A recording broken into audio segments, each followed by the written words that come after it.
അയാൾ ദ്വയാർത്ഥ പ്രയോഗത്തിലൂടെ അപമാനിക്കാൻ ശ്രമിക്കുമ്പോഴും പ്രതികരിക്കാത്തത് അത്തരം സ്റ്റേറ്റ്മെന്റ് ആസ്വദിക്കുന്നത് കൊണ്ടാണോ അതോ പറയുന്നതെല്ലാം അംഗീകരിക്കുന്നത് കൊണ്ടാണോ എന്ന് അടുപ്പമുള്ളവർ ചോദിക്കുന്നു. അതിനുള്ള മറുപടി കൂടിയാണ് ഈ കുറിപ്പെന്നും ഹണി റോസ് പറയുന്നു. പണത്തിന്റെ ധാർഷ്ട്യത്തിൽ ഏത് സ്ത്രീയെയും ഒരാൾക്ക് അപമാനിക്കാൻ കഴിയുമോ? അതിനെ എതിർക്കാൻ ഇന്ത്യയിലെ നിയമ സംവിധാനം ഒരു സംരക്ഷണവും നൽകുന്നില്ലേ എന്ന് ചോദിച്ചാൽ ഇയാളുടെ പ്രവൃത്തികളിൽ ഇന്ത്യൻ ശിക്ഷാ നിയമത്തിന് സ്ത്രീകൾക്കെതിരെയുള്ള ലൈംഗിക ഉദ്ദേശത്തോടെ സംസാരിക്കുകയും അതേ ഉദ്ദേശത്തോടെ പിന്തുടരുകയും ചെയ്യുന്നുവെന്ന കുറ്റകൃത്യങ്ങൾ പ്രഥമദൃഷ്ട്യാ നിലനിൽക്കുന്നതാണ് എന്നാണ് അറിയാൻ കഴിഞ്ഞതെന്ന് നടി കുറിച്ചു. അടുത്തിടെ ബോച്ചെ നടി ഹണി റോസിനെ കുറിച്ച് പറഞ്ഞ ചില വാക്കുകൾ വലിയ രീതിയിൽ വിവാദവും വിമർശനവും ഏറ്റുവാങ്ങിയിരുന്നു.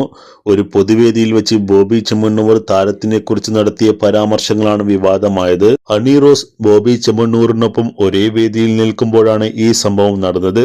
ബോബി ചെമ്മണ്ണൂരിന്റെ അതിഥിയായി ഒരു പരിപാടിയിൽ പങ്കെടുക്കാൻ